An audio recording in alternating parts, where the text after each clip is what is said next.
Have you ever wondered how an airplane is able to tell its velocity without GPS? We'll keep watching and we'll explain how that happens. Tonight, we're going to be discussing dynamic pressure. And this video is going to cover an explanation of dynamic pressure, fluid incompressibility, common flow meters, and the associated nomenclature. So, dynamic pressure. By the textbook definition, this is the pressure exerted by a fluid as a result of the kinetic energy of the fluid, or the velocity. And that's captured here with the characteristic equation of it, where pressure is equal to 1/2 rho v squared. This is the key equation for dynamic pressure. And this is a little complicated and difficult to understand intuitively. And so we are going to think about a sailboat and how dynamic pressure works in a sailboat. So if a sailboat wants to move forward and have some forward velocity, it needs one thing, and that is the wind in its sails. And this is a great example of a fluid with a velocity imparting a pressure to propel a vessel forward.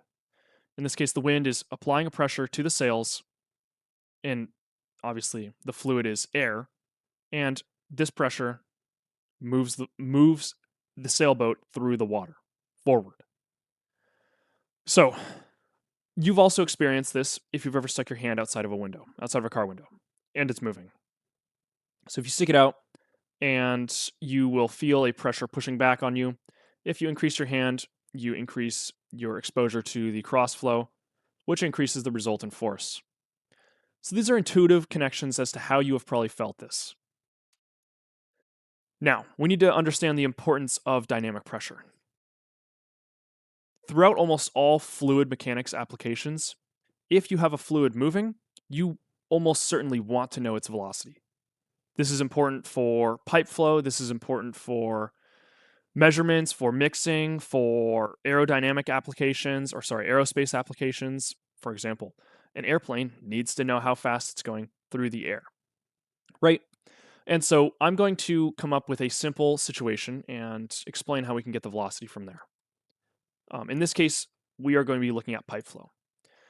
So here we have a pipe with water flowing through it with some velocity, and we have a pressure tap up top, and this is measuring the static pressure. And in this case, the static pressure is just the uniform pressure that this fluid exerts on the surfaces. This is not dynamic pressure. This works with dynamic pressure. And often static pressure is above atmospheric. And so, let's say this is exposed to the atmosphere, there would be some additional pressure. All right. And so we can calculate that based on the height using the hydrostatic pressure, which is, based on gravity. Because if we know the height, we can just solve with rho gh. All right. But we need to find a way to get a pressure tap to measure the fluid velocity. And so in order to do that, we need a pressure tap to insert itself into the fluid flow and specifically facing the cross flow. That's what this second pressure tap does. This provides us with static and dynamic pressure. So that's what H2 is reading. And if we want to obtain just dynamic pressure, we need to take the difference between these two. So dynamic pressure, the equivalent height. And I know that's difficult to understand. By equivalent height, I mean that we can turn this height into a pressure using hydrostatic pressure, using the hydrostatic pressure equation of rho gh. All right. But before we get too deep into that, we need to understand, what is this H2? What is this reading giving us? This is called the stagnation pressure. Stagnation pressure measures the pressure at this point specifically. It's this point because technically there is no fluid flow in this. It is just the fluid pushing itself onto this. So we have static pressure that is always active, always pushing in, and then the fluid is exerting its kinetic energy, pushing the fluid column even higher, hence the dynamic pressure. And from that is called the stagnation pressure. The stagnation point is right here. The stagnation point is always when a fluid with velocity is forcing itself onto a point and the fluid is stopping as a result of that. So that's a little convoluted, but I think that'll be more clear as to what that means in the Bernoulli equation video. But an example of what that might be is an airplane flying through the air. The very tip of the airplane will be taking the blunt force of the fluid. It'll be stopping it almost. And so that would be a stagnation point. Nevertheless, let's move on. This lesson is about dynamic pressure. So we can get the velocity from dynamic pressure by equating these two equations. Equating the equations. Yeah, that's real clean. But as I said, we can use the hydrostatic pressure equation right here. And if we have the equivalent height, we can solve for this and we can set it equal to the dynamic pressure equation, which we know is true. We tested that in labs. We know it's true. We know it is a viable equation. And so we can backtrack out velocity and get, when you're just using these two, velocity is equal to 2 times gravity times the height of your dynamic pressure, the equivalent height. So let's now get into incompressibility. Because as we are discussing fluid velocity, the question arises of, is this a compressible situation? Is this scenario compressible? Because if we go back here, if this fluid becomes compressible, all of our assumptions fly out the window. And so typically in fluid mechanics, you will only be dealing with low Mach numbers and incompressible flow. Really only aerospace, and even then some aerospace classes will be getting into compressible effects. So compressibility is measured by the Mach number. The Mach number, I hope you're all familiar with, is your ratio of your velocity to your speed of sound. And so we'll get into that. But, oh yeah, look at that. Unitless parameter measuring how close a fluid is to the speed of sound. So if you are very close to the speed of sound, you may have a Mach number of 0.9. If you are at the speed of sound, you have a Mach number of 1. And every fluid has a different speed of sound. In fact, rigid materials also have a speed of sound. But it matters much more for fluids because once you get to that point, your fluid is now compressing. And so for incompressible flow, you have to know this. A Mach number of less than 0.3 means you are totally fine. You are golden to say this is utterly incompressible. So the equation for Mach number is velocity over c, where c is the speed of sound. And this equation is for the speed of sound. This is square root of kRt, where what is k? K is the adiabatic index. R is a specific gas constant, and it's not the universal gas constant. This is the gas constant that is unique to this fluid. So if it was air, you would be using the air gas constant. If it was helium, you would be using the helium gas constant. And then the T is temperature in absolute value. This is not in Celsius, it's not in Fahrenheit, it would be Kelvin or Rankine. So let's get into flow meters. We now understand that how to check incompressibility. We understand that we need to find velocity and how we can obtain velocity as a result of a discrepancy in the fluid column height that we're measuring.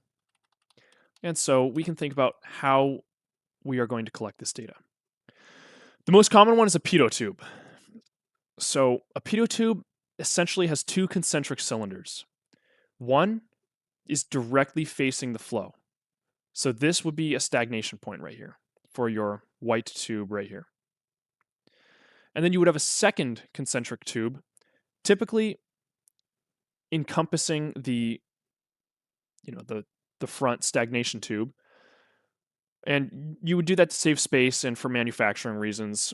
And this would be closed off except for side holes. And these side holes would measure the static pressure of the fluid column. And so you can hook these up and create a manometer balance. And from a manometer balance, if you're comparing these two, the pressure difference is explicitly giving you dynamic pressure. Because remember, when you're comparing it against one another, you're essentially subtracting them. And you would have stagnation pressure minus static pressure, which is dynamic pressure. Now, these will show up very frequently if you know where to look. Here's what they look like. Very, very simple design, very easy to manufacture, very easy to put onto something. You've got a little hole. These are not very big, maybe a few inches long, and several holes outside for the static pressure. So these show up on airplanes. Next time you are on an airplane or see an airplane, you could look out and you will probably see pitot tubes. There's maybe a static port somewhere that most certainly cannot be covered. And they show up on jets. This is a pitot tube, the very tip of a jet. And sometimes they show up on race cars. This is also a pitot tube. Here you can actually see the static port right here. It's very small. And obviously there's the inlet for the stagnation point. And so you can keep a keen eye out and notice these things in the real world. So with that, let's go to an orifice meter. An orifice meter operates by impeding a flow path. And so when you impede a flow path, because this fluid is incompressible, the fluid velocity must increase in order to maintain conservation of mass. So the way this works is you will take a pressure tap before the orifice plate, before the impeding geometry, and then you will take a pressure tap immediately after. And what this does is it gives you the pressure drop across the orifice, and that's useful because the static pressure will change as the velocity changes. And this also gets into details of the Bernoulli equation, which this video is not meant to cover, but you need to be aware how this works and what this looks like. So application problems will probably cover this in the Bernoulli video, so go and hunt those down if you're really itching for some. And then we have the Venturi meter. It works essentially the same way, where you create a chokehold and then measure the difference in height, and from that difference in geometry and difference in velocity, you can obtain the dynamic pressure. The differences between the Venturi meter and the orifice meter is that a Venturi meter is a bit more accurate because you see it has some softer geometry. It has a bit less of a pressure drop, so it doesn't lose as much energy per se. So all geometry will cause you to lose some energy. An orifice meter is very rough, and it'll cause you to lose more energy than a Venturi meter. But the drawback is that Venturi meters take up more space, they are more expensive, and sometimes you don't need that level of accuracy or that precision of maintaining pressure across your flow meter. And so an orifice meter is cheaper and easier, and it's just quick and dirty and gets the job done. And so sometimes you don't need the higher fidelity tools. And with that, let's get into the nomenclature. So there's really only one thing, and this is specifically related to aerospace. If you are in aerospace, you may see people talking about Q. Q is dynamic pressure in the aerospace industries. So these two equations mean the exact same thing, where obviously we have the pressure, P equals 1/2 rho v squared, and it's just Q equals 1/2 rho v squared. Exact same meaning. And with that, that is dynamic pressure. And if you're hunting for some application problems, go see the Bernoulli video. And thank you.